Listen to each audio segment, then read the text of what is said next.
Hello bachcho, let's see the question, and the question is the solubility product of AgI at 25 degrees Celsius is 1 into 10 power minus 16 mole square litre का power minus 2 is given. मतलब question में हमें AgI का solubility product given है।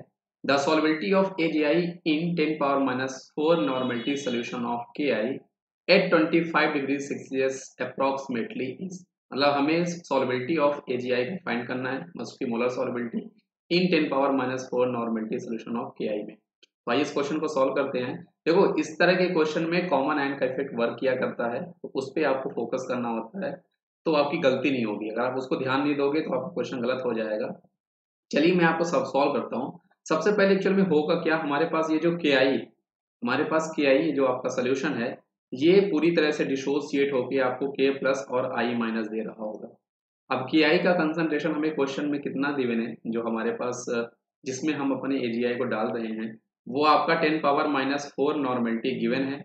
ये इसका initial time होगा और कुछ टाइम बाद कुछ टाइम बाद जब ये होगा, ये कंप्लीटली डिसोसिएट हो चुका होगा और ये हमें 10 पावर माइनस 4 जो है वो K माइनस और 10 power minus 4 I minus normality जो है वो कंसंट्रेशन ऑफ I माइनस हमें सोल्यूशन में ये आयन हमें देने वाला है।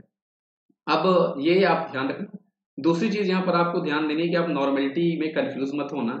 इस केस के लिए आपका ये जो एन फैक्टर है, आपका जो एन फैक्टर है वो आपका 1 है। KI का एन फैक्टर आपके पास 1 है क्योंकि ये सॉल्ट है। इस सॉल्ट में आपके पास जो चार्ज है वो एक यूनी पॉजिटिव चार्ज है, इसलिए तो इसलिए इस केस के लिए आपकी नॉर्मेलिटी और मोलैरिटी जो होगी ना वो दोनों सेम होगी, क्योंकि आपको पता है हमारी नॉर्मेलिटी क्या होती है, मोलैरिटी इंटू एन फैक्टर 1 है, तो वो आपका सेम हो जाएगा। तो आई होप आपको ये समझ में आया होगा।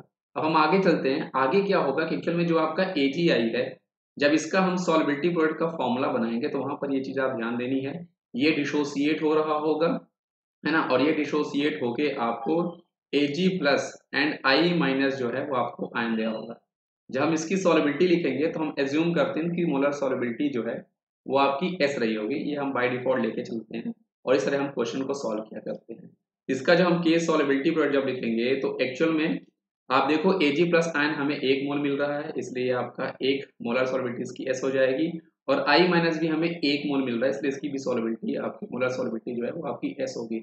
लेकिन बच्चों यहाँ पर आपको एक चीज दिख रही होगी कि हमें क्वेश्चन में जो है I माइनस जो आयन है वो ऑलरेडी हमें मिल रहा है KI से, और उसका कंसंट्रेशन कितना है, उसका concentration 10 to the power minus 4 है। और यही एक इंपॉर्टेंट कॉन्सेप्ट होता है जो हमें देखना होता है जब कभी भी ये कॉमन आयन का कॉन्सेप्ट आता है।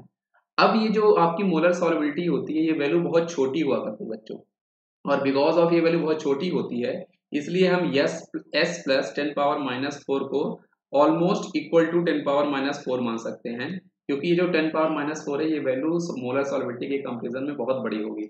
अब इसको निगलेक्ट कर सकते हो। अब देखो क्वेश्चन में K सॉल्बिलिटी हमें AgI का ऑलरेडी गिवन है, जो कि आपका 1 into 10 power minus 16 mole square litre का पावर माइनस 2 है, इज इक्वल टू S। यहाँ पर S हमें निकालना है उसकी सॉल्बिलिटी, मल्टीप्लाई बाय S। आपको पता है कि ये टर्म हम 10 टू द पावर माइनस 4 लिख सकते हैं, तो 10 पावर हमने माइनस 4 कर दिया क्योंकि S की वैल्यू बहुत छोटी होगी इसके कंपेरिजन में।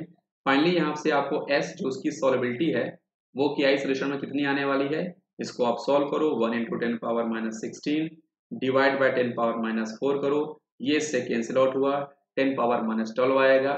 आप देख सकते हो ऑप्शन नंबर बी जो है वो आपका सही जवाब है। इसको लिख देता हूँ 1 इंटू 10 पावर माइनस 12। तो 1 इंटू 10 पावर माइनस 12 जो है ये आपका सही जवाब है। आई होप आपको ये क्वेश्चन समझ में आया होगा बच्चों। Thank you.